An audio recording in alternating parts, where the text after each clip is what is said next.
In this lesson, I'm going to show you how using this guy right here, this capo, and then using the chords in the key of C, how that changes the overall key of the guitar when you slide the capo on different frets.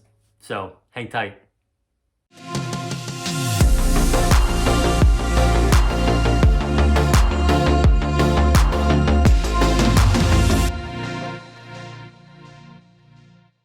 All right, so we're playing here in the key of C. So no capo, we're just playing, our C chord, our F chord, our G chord, and our A minor chord. And we'll just use my classic go-to song, Waymaker by Bethel and Leland to show you and explain how these chords and how using the capo changes the key of the song lower or higher.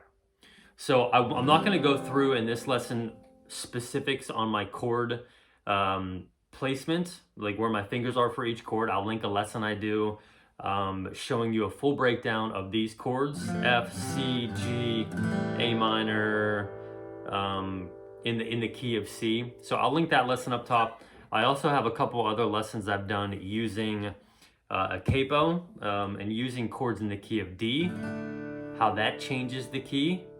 And then also chords in the key of G, how that changes the key using the capo. So let's say we're hanging out here, key of C. We're gonna do the song Waymaker. I'll just sing through this first verse. So, you are here, moving in our midst. I worship you. I worship you. So that would just be key of C. If we wanted to put the capo on the first fret, you're gonna see what it does. The higher we get, it's gonna, the key of the song is gonna be higher as well. So I'm gonna be singing it a little bit higher. So if we went capo, first fret, chords in the key of C, that would put the guitar into the key of D flat. So, you are here, moving in our midst. I worship you. I worship you. A little bit higher, right? So if we went to the second fret and we play these C shapes, that's going to turn the guitar into the key of D. You are here, moving in our midst. I worship you. I worship you.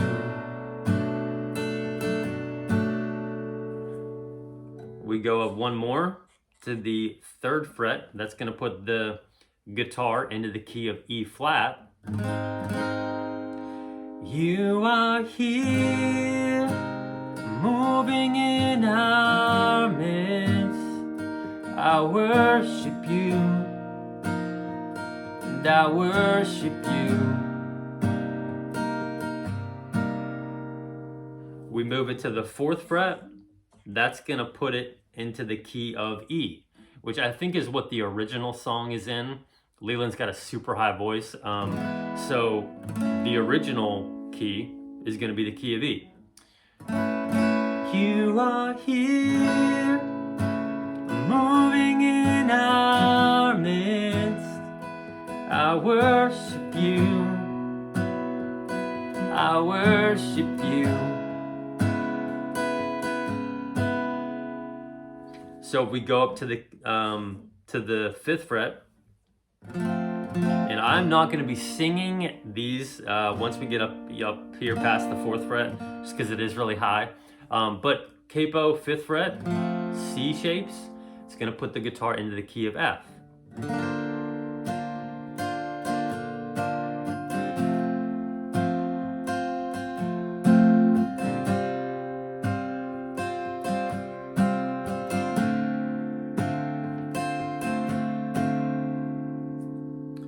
If we go up one more fret to the 6th fret.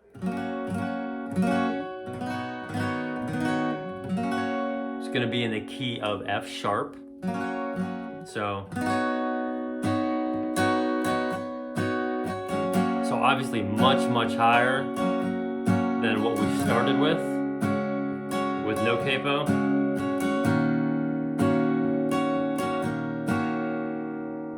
And then if we go up one more fret to the 7th fret, which, yeah, this is gonna put the guitar into the key of G. So F, G, C, G, A minor, same chord progression, same chord pattern.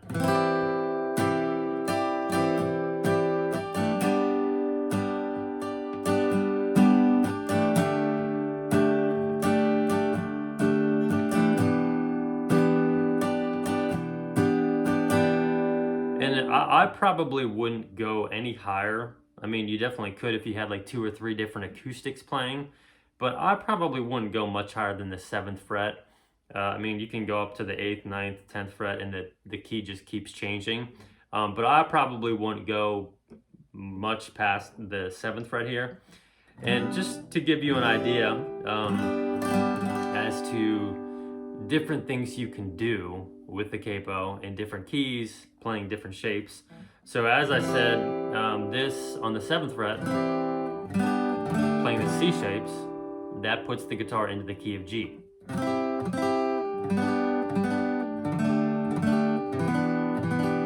So if you had 2 acoustic players, somebody, and you were leading the song, singing the song in the key of G, you could, one of the acoustic players could be playing here, a little bit nice, brighter, higher sound, and then the other player could be playing down here, just with chords in the key of G. So, you are here, moving in our midst, I worship you, I worship you.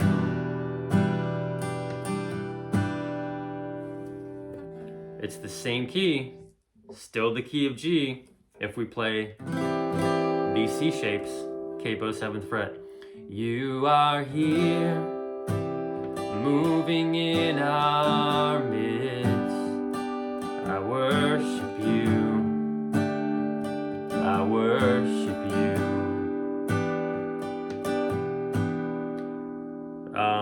And if we wanted to, let's say you got 3 acoustic players, or you didn't like playing this high. If you remember back to the lesson on using the chords in the key of D with the capo, if we put the capo on the 5th fret and we play these D shapes, puts the guitar into the key of G. You are here, moving in our midst, I worship you, I worship you.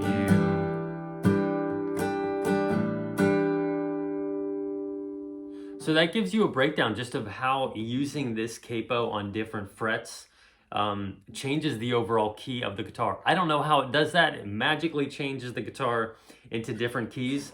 But just to recap, if we're going no capo, C shapes, we start off in the key of C, capo 1st fret,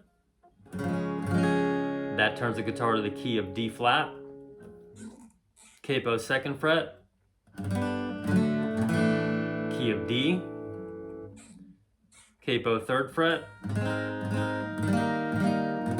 key of E flat, capo 4th fret, key of E, capo 5th fret, key of F, capo 6th fret, key of F sharp, and then like I said earlier, I probably wouldn't go much higher than the 7th fret, capo 7, and that's in the key of G. So you might want to just kind of make a chart, or like, I don't know if you want to type it up or just kind of write it down, but I used to just have like in my guitar case a little chart that I made that had chords in the key of G, C, and D, and just how the capo on the 1st fret, 2nd fret, 3rd fret, 4th fret, etc., how that changed the overall key. So do what you want to do, but I think and I hope this is going to help you out. As always, if you have any questions, definitely leave a comment. Let me know. If you have questions, if you're struggling with any of what I went over today. But I think it's going to help you out. Love y'all. Have a great week. Talk to you soon.